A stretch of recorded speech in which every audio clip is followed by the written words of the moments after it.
Welcome to the Going Somewhere podcast, a podcast for anyone who finds themselves in the ambiguous adventure of young adulthood, a season marked by uncertainty, change, love, heartbreak, and a whole lot of big decisions. Sit down with me for some real and raw conversations with some incredible people as we dig into what it looks like to be a follower of Jesus in this beautiful yet complicated season of life.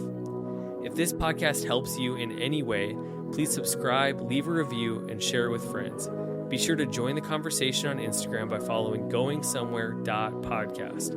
We're all going somewhere. We might as well go there together. Let's dive into today's episode. Hey everybody, Steven here. Welcome to the Going Somewhere podcast. Before we jump into today's episode, I just got to tell you about one thing. Rhythm Conference 2024 is coming up on February 9th and 10th in Fargo, North Dakota at Northview Church. What Rhythm Conference is it's a 2-day gathering for young adults in their early 20s and early 30s. It's all about recognizing this complex season of life that many of you are in and taking a step back and understanding, hey, what are the rhythms that I need to be healthy, to be whole, to love Jesus well in this season of life? So we're going to have guest speakers, worship experiences, after parties, some cool prizes, and a whole lot of fun along the way. So I want you to be there. Invite your friends. You can go to rhythmconf.com to learn more or also to buy your tickets. It's $35 if you order before December 31st. Otherwise, tickets will go up to $50. So get them now, get them while they're hot. It's going to be an awesome time. Rhythm Conference, February 9th and 10th in Fargo. Want to see you there. But now it's time to go into this week's episode. Today, I am joined by Zach Wentz. Zach is the executive director of the AO1 Foundation, which is based out of Indie. If you know my story, you know that I worked for AO1 for 3 years. And so Zach is not only a good friend of mine, but he's also somebody who was my boss for a season of time. But I just love the work that AO1 does, the impact that they're making. If you didn't know this, Zach is Carson Wentz's older brother. He runs the foundation that Carson started after his rookie year. And today you're going to learn a little bit about that story, about the impact that they've made, and the journey along the way. So let's jump into today's episode with Zach Wentz. Hey everybody, welcome to this week's episode of the Going Somewhere podcast. Today I'm joined by my friend and former boss, Zach Wentz. What's up, Zach? It sounds funny, but it's good to be here. Hey, I'm happy to have you here. I was just telling you, but when I made my list of people for the podcast, you were on that first list. And here we are, like 45 episodes later, you're getting on it. So congratulations. I'm in before number 50. That's good. Yeah, you're pre-50. You're pre-50. Well, hey, do you mind, for those of the listeners that don't know who you are, just kind of a little overview, who you are, where you're at, and what you're doing? Yeah, 60 seconds, I'll do my best. So again, from Bismarck, North Dakota, born in Raleigh, North Carolina, was raised in Bismarck, attended Century High School, went to North Dakota State University, played baseball there, then met my wife in college. We moved to Bismarck. I taught PE, health, weight training, and coached baseball at Legacy High School, Century High School, Legion Baseball. And then kind of out of nowhere, my younger brother Carson kind of blew up and got drafted. Next thing you know, we hopped on a plane and moved our life to Philadelphia for 5 or 6 years. It was an incredible journey out there, and then moved to Indianapolis a few years ago, and now currently run Carson's nonprofit, the AO1 Foundation. Hey, that was a great 60-second summary. And we have 3 kids, 5, 3, and 2. Yep. 5, 3, and 2. Yeah. So our paths crossed. I mean, some people think our paths crossed when I started working for you, but our paths crossed when we were probably in 4th and 5th grade, playing baseball in Bismarck. Zach was like the legend, even at that age, and I was just trying to make the team. You know, I was just trying to take up a spot at the end of the bench. So that feels like forever. I haven't touched a baseball or a glove in forever. Maybe when my 2-year-old in a couple of years, I'll grab a glove and a ball again. There you go. Kinsley is actually like obsessed with baseball, or like she loves playing baseball, hitting baseball. So I've gotten into it a little quicker than I thought I would. It's pretty fun. There you go. Yeah. We, just a little context, obviously, Zach, was my boss when I worked for AO1 for 3 years. And so it's kind of fun. We kind of went from strangers to having Carson in common to seeing each other every day and sharing a very small office space in Mullica Hill, New Jersey. But really, I just appreciate you, the man you are, the husband you are, the dad you are, the leader you are, and your path has been very unconventional. There's not a lot of PE teachers and coaches that jump into, hey, let's run $1 million nonprofit on the other side of the country. And so your path is a little bit unique, but I think I'm just excited to kind of dive into how that all unfolded. Because first of all, how did AO1 even come to be? For those that don't know the story, what was kind of like what led to AO1 existing in the first place? Yeah, I think when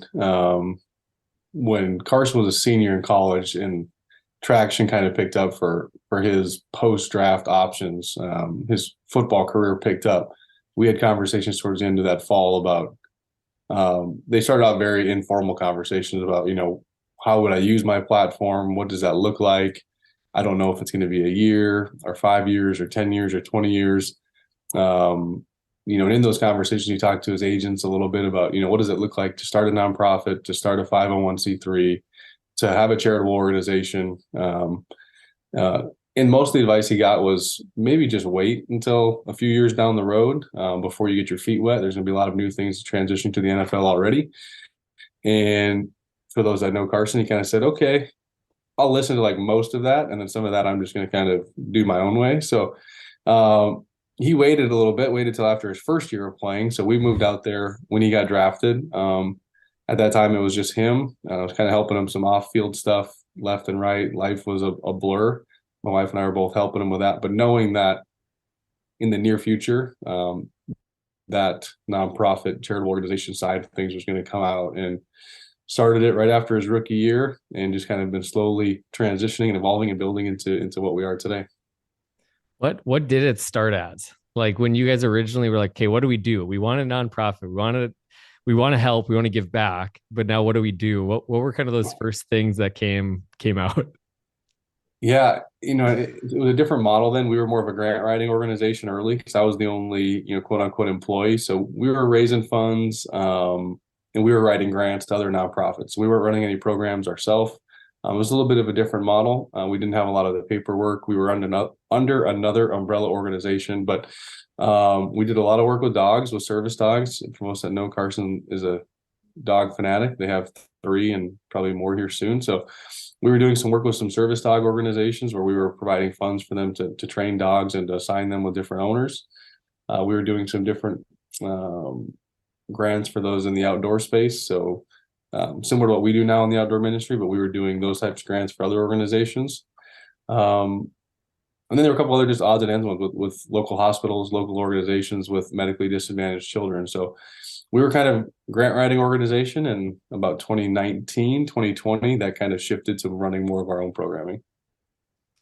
Yeah, I know some of like the original like AO1 stuff that we would have is it had the dog stuff on it. And so it was kind of fun. That was the pre me coming on staff and stuff. But where did faith kind of play into that? And how did faith kind of make some of those decisions for you? Because I think, there was a point, I think, for both of you guys that you're like, well, if we're going to do this, we want it to be based on our faith. And so how did that kind of come out? Yeah, I think, it's a good question. I think through a lot of the grant writing process of AO1, when we originally started, that was the hardest part for us to navigate a little bit, was just navigating who are we partnering with, because we want this to be deeper than a surface level gift. We want this to be something that's going to impact people's eternities and give them something eternal. And so that was the biggest internal struggle for us was, yes, this organization is doing great, but we think we can be doing great, but also offering something eternal through it as well. So we wrestled with that internally. We wrestled with that kind of with God, to be honest. Like, is this the right avenue you have for us? And eventually, like I said, in about 2019, we said, I, at that point, had done it for like a year and a half. And I'm like, I think I know enough. I don't know it all, but I know enough where we can, do our own stuff, set up our own 501c3, get our own tax determination letter, file it all with the IRS. So now that under our paperwork and under our umbrella, we can control how we spend funds. We can control the messaging behind it. Yes, we want to provide, amazing experiences through our ministries. We want to still point people to Jesus through it. We don't have to be, really shy about it or hide from it. We want to point people to Jesus through it.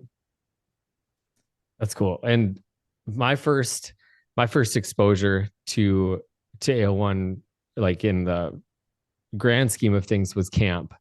I was in Hawaii on vacation with my family. My wife was, 5 months pregnant, and you guys called and said, "Would you help us with the camp?" And I think back to some of those original conversations, and I think it was kind of like, all right, what's the plan? And it was kind of like, yeah, what is it? What should we do? And it was just a blank canvas. And of course, we had lots of stress moments. We had like 16 kids signed up with like a week or two before camp.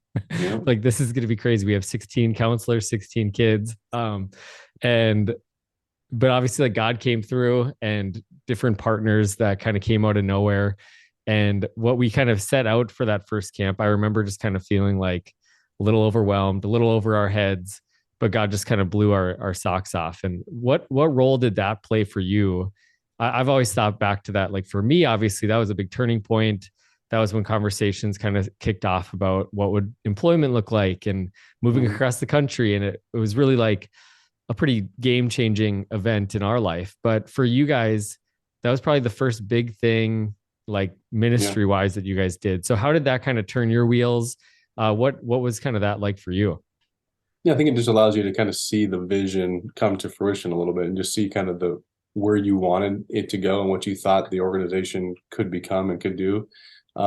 It saw it come to fruition. Again, there were a lot of moments leading up to that where I'm like, this isn't going to go well. I thought it was going to go well, and it wasn't going well. But I tell people a lot of times, a lot of leadership to me is, yes, there's setting culture and setting expectations, but a lot of it is building relationships and getting the right people and hiring the right people, and people that are on board, that are all in with you. And that's, what I found through that is we found good people, and their heart is for these kids and for the outdoor space and for camp. And that's been the biggest difference in kind of the growth and trajectory that whole thing has been on over the last 3-4 years. For sure. I was just I got to speak at your guys's retreat for the senior hires. And, it was really special because I actually pulled up, which I probably shouldn't have access to, but I pulled up their original approval letters from when they applied for camp in 2018. I found it, and I was looking at one of the girls as I had her thing, and she was 13 years old, and it had her whole, not like her records, but it had kind of like, she's afraid of camp. This is her first time away from camp.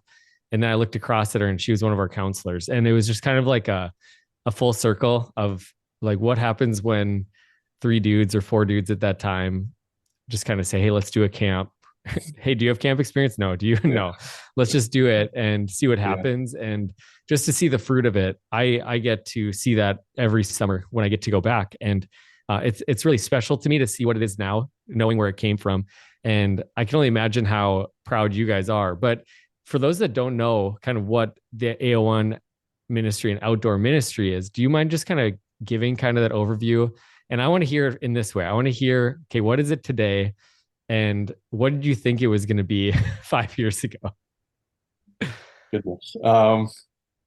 What is it today? So the outdoor ministry is really comprised of 2 arms. So we have our Camp Conquerors, which is roughly a week-long summer camp for kids with various diverse medical backgrounds, both past and present. And currently this year for the first time, we had a full middle school camp. Plus we had a full high school camp. We had over 100 kids from the region, mainly North Dakota, some Minnesota, some South Dakota, but mainly all lumped into that region. Next year, we're excited. We're going to have a 3rd camp. So we continue to kind of push the envelope there on the Camp Conqueror side. Again, like Steven said, the camp side of things is also growing. We did a fall retreat this year for the first time for our senior high kids. Really just enables us to have continuous touch points with these kids and continually pouring into them throughout their adolescent years. So much can change from one summer to the next, and we want to make sure that we're We can't disciple all these kids. That's not what we don't think we're called to do that or equipped to do that, but we can still make an impact with them. And I know our staff has because our kids continue to come back. The other arm there is our Mountain Movers program, which is taking those same type of kids on different, we call world-class, memorable trip of their lifetime, hunting, fishing, camping, trip excursion. So we kind of have a set schedule, some trips that we like to do, but we also work with the kids and the families and pair what they want to do with what we have available. For example, whether it's a salmon fishing trip, an elk hunt, a mule deer hunt, an antelope hunt, going deep sea fishing, we try to pair those kids with options that we have. And then we take those kids completely free of charge. We'll fly them around the country. We'll do the taxidermy. We'll do the meat processing for those kids. And the outdoors is the means by which we do it. But on all those trips, we're doing devotionals. We're using those car rides to pour into those kids to remind them of who they are. We're digging deeper. The kids are putting their phone aside where we can ask them questions, engage with them beyond just surface level conversations about kind of their past, what their friends are doing at school, what they're doing at school, what they think of themselves, especially in an era where technology is so present. It's easy for kids just in terms of self-esteem to be so low at times. And so we want to really just use those times to pour into them and remind them of who the Word of God says they are as people. So that's what the outdoor ministry looks like now. A few years ago, I thought we were just going to take some kids on some trips and have some hunts. And I wasn't sure what was going to happen after that. But we're like, we're going to do this and we're going to do it well. And it slowly just evolved into a continual, pouring into these kids' life from 13 years old. So like you said, those kids who are quote unquote graduating out of our programming are coming back to be counselors, to 18-year-old kids that give their stamp of approval to our organization. Yeah, that's cool. I think, Amy is one of those that's become a counselor, and she was kind of like the first one to go from camper to counselor. And I think the family aspect of it, like she is somebody that I see in Fargo now, and I feel more like family than like, oh, I was your camp director back in the day or whatever the case was.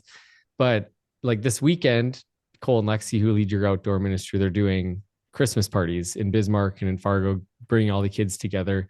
I feel like that aspect of it kind of met a need in a lot of the kids that we didn't even realize, of just like how those situations, I guess, what did you learn, as you did it each step of the way and, empowered other people to do it? What did you learn about the kids that kind of drew you to like, hey, this is the all in place, and you have multiple arms of AO1, but this is the one that we want to stick to it? Well, I think, being there and being present, and seeing camp and talking to the kids there and just understanding, just seeing their walls really break down and seeing how usually hesitant kids are early, the first half day, the first day, but then seeing how engaged they are and how tight of a community gets developed at the end of the week, was a real reassurance. Hearing kids' testimonies during small group amongst each other was just another, check mark that said, yeah, we're going in the right direction.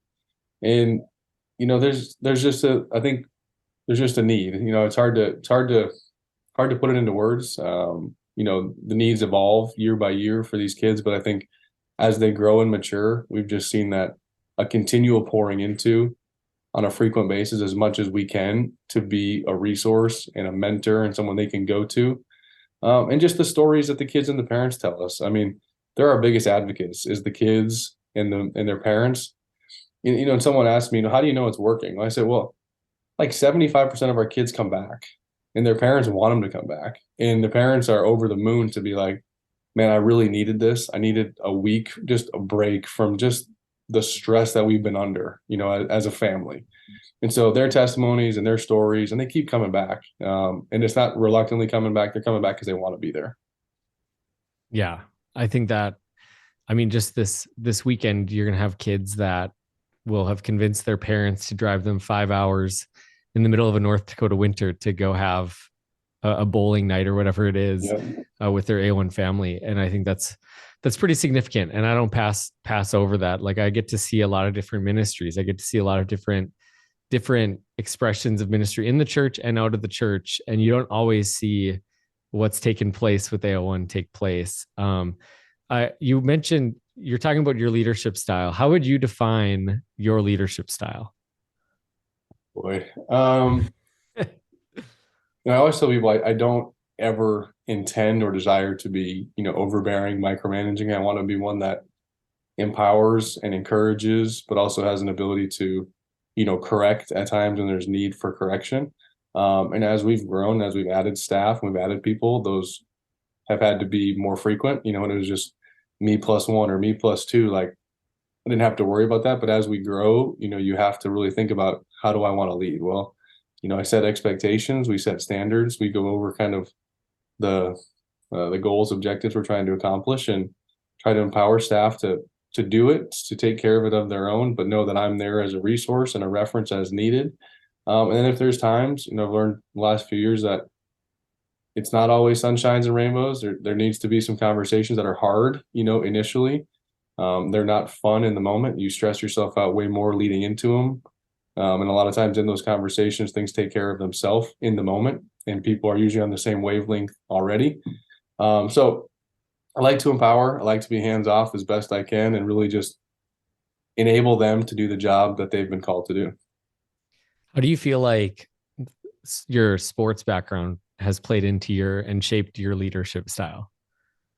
I think my background in sports has shaped probably a lot of my background, as a, high school athlete to, as a sophomore at NDSU with an older team. And I was one of the 3 voted team captains as a sophomore. And I think from a lot of those older guys was just noticing the work ethic and noticing the commitment I have to it. And understanding that when I do speak, that it's valid and it's reliable and it's important. It's not, I don't just speak just to speak and hear myself. I really truly believe that, there's power in the words that we say. And I try to be diligent and think through all my conversations that I have before I say them. And so I think people understand when I do speak or I do have a correction, that it's coming from the right place and that it's valid. So, and that's really just brought up through sports, playing quarterback and then, playing every position on the baseball field and being a team captain and having to give speeches and talk to the team as a whole about academics or going to class or expectations on the road trips. Like I've just been in front of people a lot, and I think people value and see the humility that I hopefully carry. No, for sure. And I think that's a cool summary of it. And when I was working with AO1, our work environment was a lot of people that played sports, whether collegiately or high school. And I felt like when I've talked to different people about different work experiences, I felt like that shared chemistry or that shared history made things different. And you're like a coach at heart. Like you're not like the hoorah, like cheerleader coach. You're like the fundamentals. Here's the goal. Let's get it done and let's figure out a way. And I think in what AO1 is and what it has been, like, I think that's been a cool thing to observe both up close and from afar is you're really stewarding something, obviously like you're setting the tone, but also Carson's heart and vision is stamped on literally everything, including like t-shirt designs that we've had over the years. Like he and Maddie have put their heart and soul into it. They just can't put their time into it. And so when it comes to that stewardship piece, how have you kind of dealt with both the relational tension that brings? Like, this is my brother's legacy too. Like if this thing goes down burning, you can just kind of sail off into the sunset, where he wears it, like his name's on it. So how is that part kind of played into your leadership? Yeah. And I think most people that know me, it's hard for me to do anything like with one foot in and one foot out. When we started this, I was like, all right, this is Hunting, golf. Yeah. Yeah. Like this is it. Like I'm going to give it what I can, and I'm going to try to be an open book of knowledge and just lean into other people who have done this before and soak up as much as I can. But, I'll be honest, it's something I struggle with at times is just,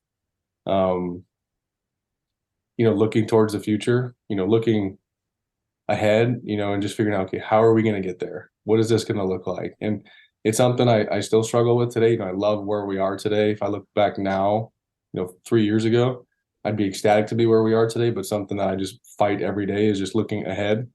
in, searching for answers and trying to figure out, okay, well, this is how we've done it in the past. Is this what we're going to do going forward? Um, Knowing that I want this to be sustainable. It's no longer, just me and Carson. There's other people that work for the organization. There's other families involved. There's other kids involved. There's people that we serve that are involved, not just our staff. So it's something that weighs on me, more now than it did before, because it was just Carson and I. And now there's other people and other strings attached to it as well. So something that I wrestle with, something I have to surrender honestly every day, because I can't control it all.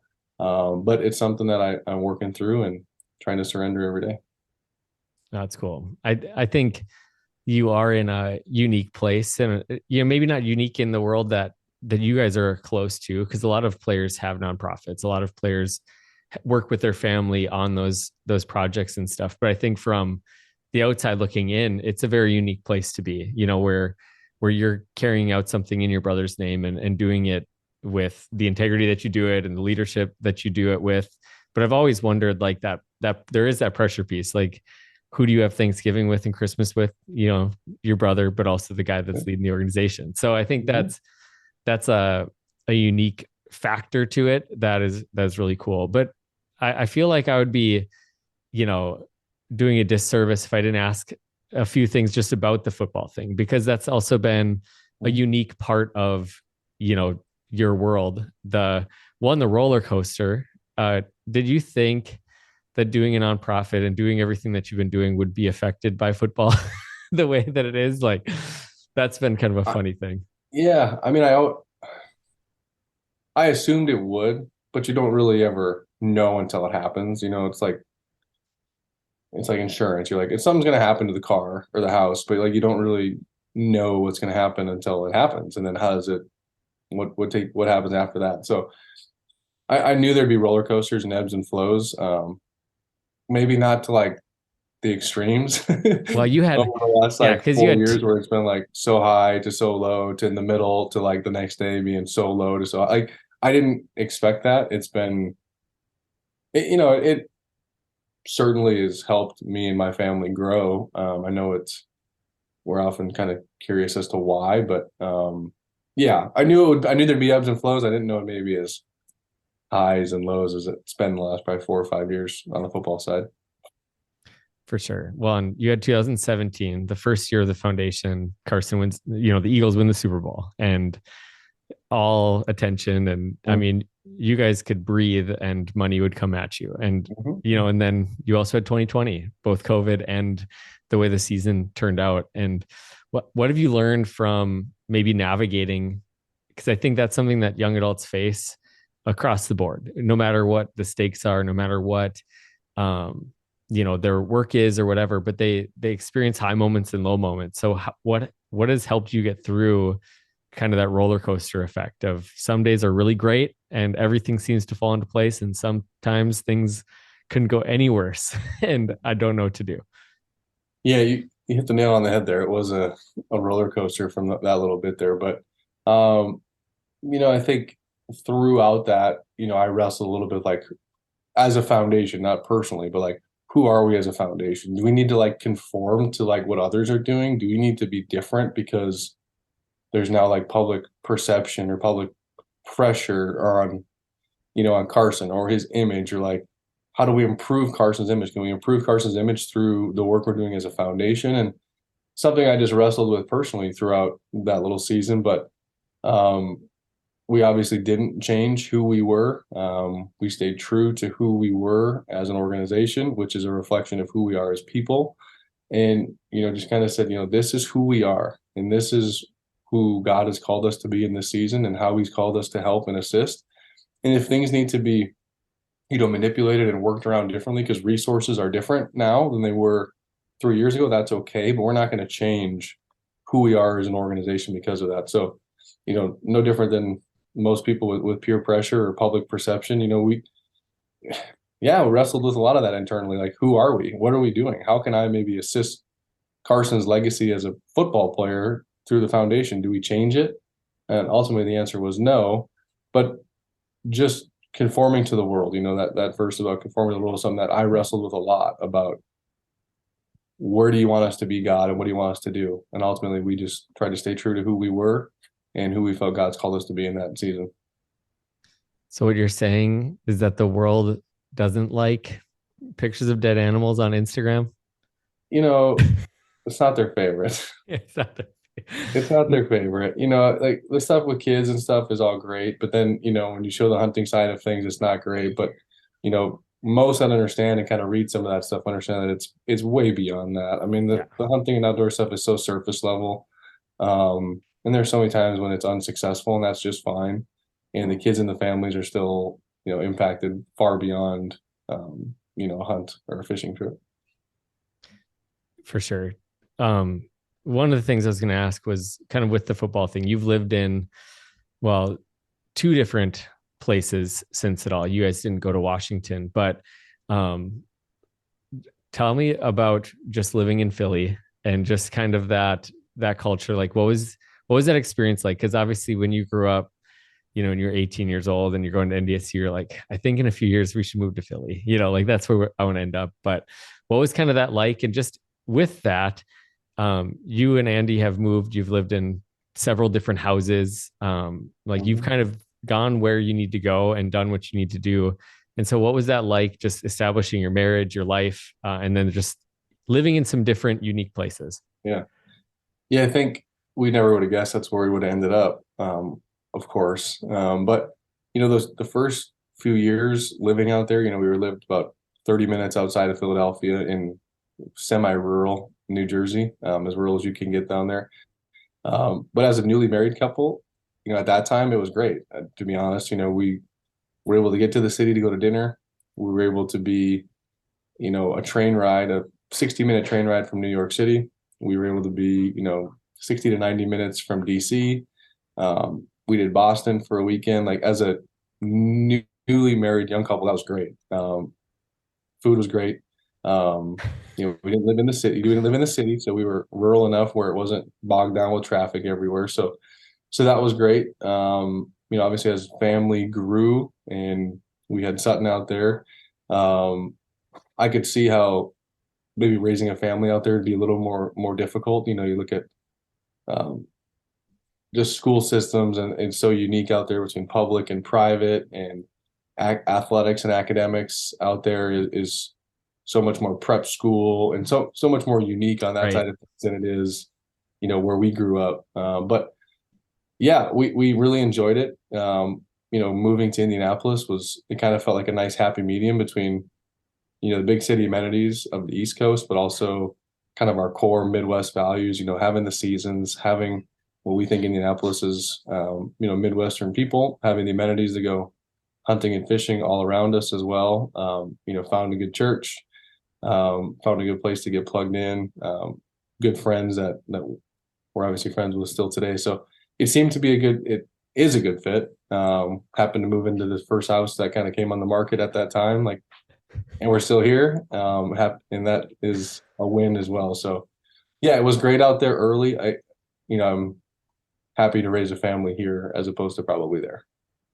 I get that for sure. But I do think, yeah, you kind of did. I kind of forgot about that because when we moved out, we had Kinsley already and we were expecting Summit. And so we were kind of like getting our bearings and kind of getting settled, navigating life in a new place with young kids. But you guys had that other whole side of that experience where you did get to kind of do all those things out there. And that is the thing that I think about the most. Like I was 4 hours from Boston, an hour and a half from DC, and just the uniqueness when you grow up in Fargo, North Dakota. If you're listening to this and you live not in the Midwest, this doesn't make sense to you. But when your closest sports team is the Minnesota Twins and the Vikings 4 hours away, you get excited about these things. Yeah. But I mean, even here in Indy, even in Indy, we're 2 hours from Chicago, we're like an hour and a half from Cincinnati, we're 4 hours from St. Louis, 4.5 hours from Nashville. I mean, those are all, we were 6-7 hours from Minneapolis growing up, and that was like, yeah, big city. And I'm like, we're kind of surrounded by stuff everywhere here. So it's kind of nice to have all the amenities, but also feel like you're in the area you want to be. For sure. As we kind of wrap this up, one of the things I wanted to ask is there anything, over the last 5 years that you've kind of looked at, just what you've gotten to be a part of with the foundation or just with family, whatever, that you're most proud of, that you would say like, man, this is the thing, or a couple of things that really stand out that I'm really proud to be a part of it? Oh, you know, gosh, that's a good question. I hope that if you talk to people who know me, I hope that they would say that, even, former colleagues when I taught, that my character and my personality hasn't changed from when I was there, when I was, 24, 25. I would hope that they would still have a conversation with me and say, like, your character, your personality, your humility hasn't changed from when you were here. You've done a lot in your life, but your character hasn't changed. And I would hope that would be, the messaging. That's something I strive for. That's cool. I mean, from my vantage point, I think that's true. So I think that counts. But last question, I ask everybody on the podcast, but if you were to go face to face with like 22, 23-year-old Zach, what's one piece of advice you would give him? 22, 23. So at that point, I would have probably been just finishing college, probably searching for what I'm going to do with my life. Maybe just took a teaching job. And I still struggle with this. I mentioned it earlier. I would tell that version of Zach to be as present as possible in the moment. Like I struggle with, I could remember almost pitch by pitch sequence what I threw, or when I was hitting, like what someone threw to me, like certain at-bats in my career. And yet there's moments as like a family man or a husband or a father where they're like gray. And I don't know if that's because I was clouded with other thoughts or other things that were in my mind, that I was distracted from moments that I should have been engaged in. And so I would tell that version of me to be as present as possible and don't worry about things that are coming down the road. That's deep. That was good. That might be like a top 5 answer, Zach. Well, inside the top 50 episodes, so that's only the top 10%. Exactly. Oh man, no, that's really good. I think that's valuable for anybody that's listening. I mean, because I do think like life goes fast. I mean, even just thinking from 2018 to 2023, just this 5 years that our paths crossed, it's quite significant what's changed and what's different, and who I am as a person compared to then. And yeah, that's powerful. And I think that's the other thing too, is you guys have kind of embodied this too, but you can't always predict what's coming around the corner. And, you guys, maybe more than others, have kind of been on the whim of other people's decisions in some regards. Like, yeah, when Carson got traded to the Colts, you didn't get to call a meeting and be like, hey, have we considered other options? I would like to go back to Minnesota to be closer. Yeah. And I think you guys have handled that well. So good stuff. Yeah. Appreciate you having me. Yeah, absolutely. I know what you guys are doing is significant. How can people kind of catch, I know you're not the biggest on social media, but how can they catch just AO1? And I know some people don't know, but if you're a hunter, fisherman, the Wentz Bros Outdoors stuff is really cool. I'm not like the biggest, I was the one outlier on the team, but what you guys do is really sweet. You guys do a great job with it. So how can people find what you're doing? Yeah, so AO1Foundation.org, our website. Follow us on social media. I'm not the one doing it. We also have an AO1 Outdoor Ministry Instagram page that I'm slowly running, actually doing that one, just trying to bulk that up a little bit and just kind of tell the story of the outdoor ministry and some of the stuff we're doing there. So yeah, AO1 Foundation on social media, our website. I do think it's something that we're really going to try to press into in that region, in that upper Midwest region, of really storytelling. We're going to try to do 2 events there this year, try to do one in Fargo and in Bismarck, to just tell people the work that we're doing. I think there's a lot of people that still live there that don't understand the work that, Carson and myself and our whole staff are doing for kids in that region. And so, yeah, follow us there. And then I guess Wentz Bros Outdoors, I get to do that in my spare time, which is fun. I get to hunt and tell stories and document that. I hope it's serious and lighthearted and engaging, whether you like that space or not. YouTube, Wentz Bros Outdoors, and Instagram as well. And You'll see me on there. Hey, that's good. When does Wentz Bros Golf start? When does that channel come? Carson would have stayed a free agent all year. I think it would have probably started in December or January at this point, but we pushed it off for another year. If you're saying live tour wasn't knocking yet? Well, we have to be presentable before we start putting it on the internet. They're going to be like, when the duck hook left and a slice to the right and mixing a fairway, it'd be ugly. That's relatable content. That's what I'm all about. Well, hey, thanks for jumping on. Appreciate you. Thanks for listening, everybody.